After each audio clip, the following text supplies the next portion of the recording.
Pessoal, essa é o nosso último item dessa série.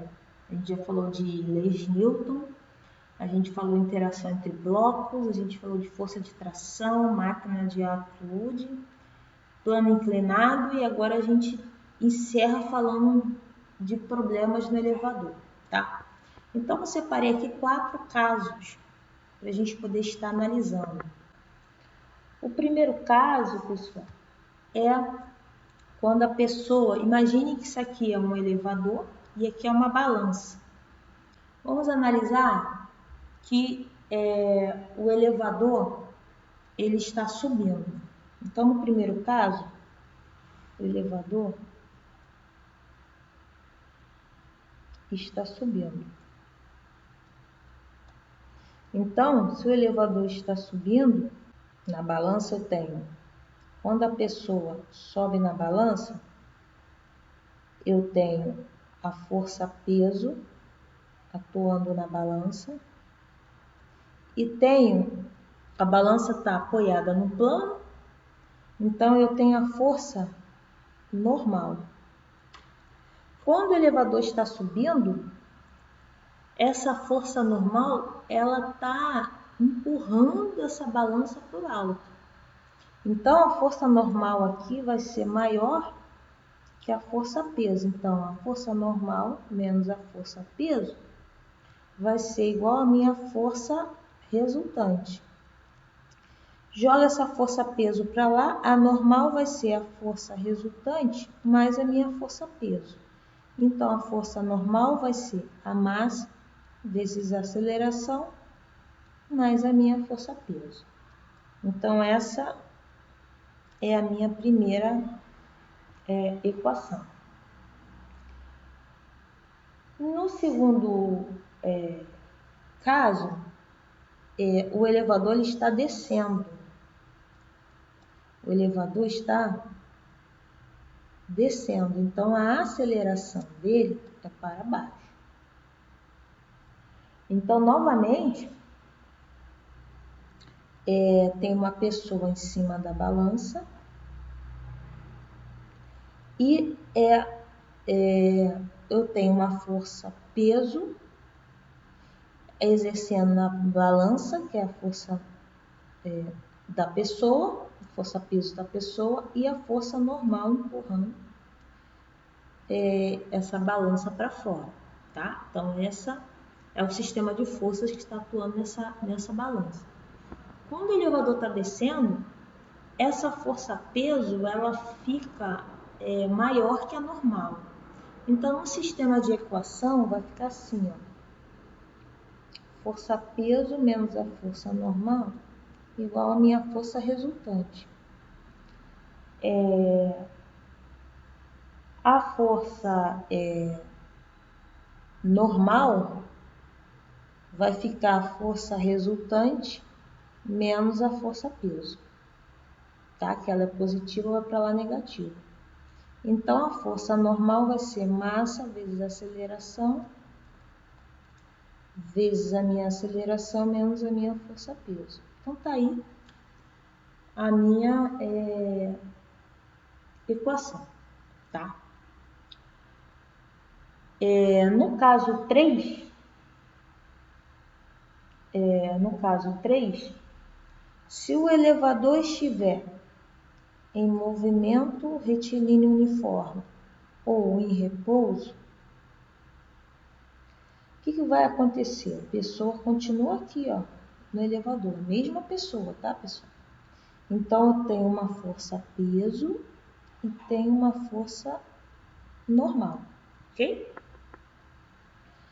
Pessoal, se ele está em repouso, a força normal se ele está em repouso, a aceleração é o quê? 0, porque não tem movimento.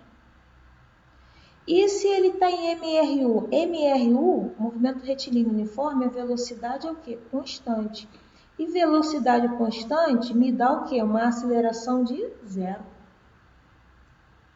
Ok? Então, pessoal, a minha força resultante vai ficar o quê? é a minha P mais a minha N, não é isso? Só que a força peso é o quê? Massa vezes gravidade.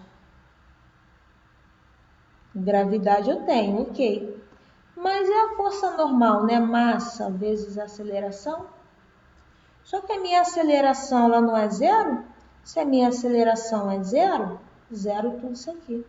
Então, a força resultante fica em função de quem, pessoal? Está em função da minha força peso, tá? Então, tá aí, se ele estiver em repouso. No caso dele estar em repouso, é como se a pessoa estivesse lá na balança. A balança é aquelas balanças que a gente usa, coloca no banheiro para analisar a nossa massa. A gente fala peso, mas é massa, né? Ou então, quando a gente vai na rua, algum comércio, tem lá a balança, a gente pisa lá para olhar essa massa. Então, ele em repouso MR1, imagine que é uma dessas situações, é a balança lá no nosso banheiro lá que a gente usa para tá vendo ali, tá analisando nossa massa. O nosso último caso é se o elevador descer em queda livre. O elevador está em...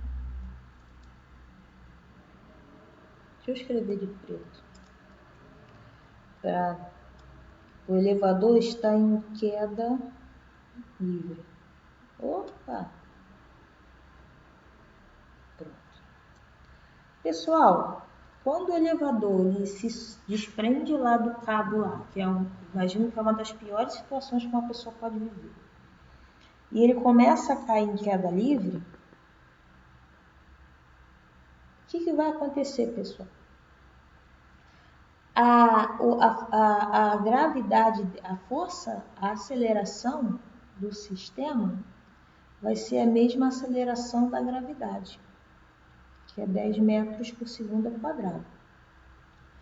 Então, a minha força resultante vai ser a força peso menos a força normal. Minha força resultante vai ser a força peso é massa vezes gravidade. A força normal que é massa vezes a aceleração, só que a minha aceleração é a aceleração da gravidade. Então, é massa vezes gravidade menos massa vezes gravidade. Então, esse menos esse, zero. Então, a força resultante vai ser zero. O elevador vai cair sobre a ação da gravidade, a pessoa vai começar a flutuar dentro do elevador. Entendeu? A pessoa vai começar a flutuar aqui dentro. Então, pessoal, o peso que aparece aqui, no caso 1, o valor que aparece aqui na balança, quando o elevador está subindo, a gente diz que é um peso aparente.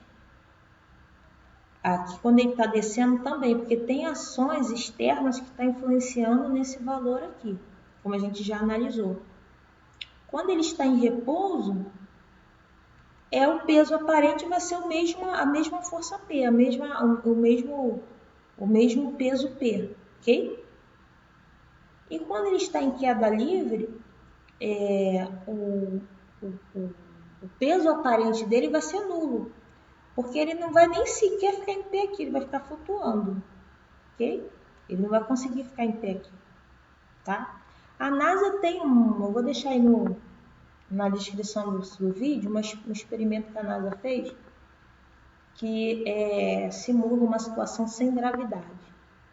Uma pessoa com gravidade quase zero. Então, é mais ou menos isso aqui. Ela procura deixar uma aeronave, ela começa a fazer zigue-zague no ar, no céu, né? E ela consegue, fazendo esse movimento, o piloto fazendo esse movimento, consegue transmitir uma sensação, fazer com que o peso aparente se torne zero e fique uma sensação real, né? Uma sensação não, uma situação real de gravidade quase zero. Então, eu vou deixar na descrição desse vídeo aí, dessa aula aí, esse vídeo da NASA. Então, tá aí essas situações. E na próxima aula eu vou estar resolvendo exercício sobre isso, tá bom, pessoal? Então, um grande abraço e até a correção dos exercícios.